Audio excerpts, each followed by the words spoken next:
দুই দিনের ভারত সফর বেশ ব্যস্ততার মধ্য দিয়ে পার করছেন রাশিয়ার প্রেসিডেন্ট ভ্লাদিমির পুতিন। স্থানীয় সময় শুক্রবার সকালে রাষ্ট্রপতি ভবনে তাকে গার্ড অব অনার প্রদান করা হয়। এ সময় উপস্থিত ছিলেন রাষ্ট্রপতি দ্রৌপদী মুর্মু ও প্রধানমন্ত্রী নরেন্দ্র মোদী। এরপর রাজঘাটে মহাত্মা গান্ধীর প্রতি শ্রদ্ধা জানান পুতিন।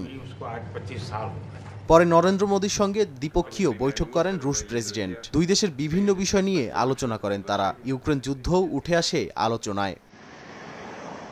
বিকেলে ভারত মণ্ডপে ভারত রাশিয়া ব্যবসা ফোরামে ভাষণ দেবেন রুশ প্রেসিডেন্ট। শিল্প, বিনিয়োগ, জ্বালানি, প্রতিরক্ষা উৎপাদন ও নতুন বাণিজ্য রুট সবই আলোচনায় থাকবে বলে মনে করছেন বিশ্লেষকরা। এরপর বড় শিল্প প্রতিষ্ঠানের প্রধানদের সঙ্গে আলাদা বৈঠকে অংশ নেবেন পুতিন। পরে রাষ্ট্রপতি দ্রৌপদী মুর্মুর দেয়া রাষ্ট্রীয় নৈশভোজ সভায় যোগ দেবেন তিনি। রাতেই মস্কোর উদ্দেশ্যে রওনা দেবেন রুশ প্রেসিডেন্ট।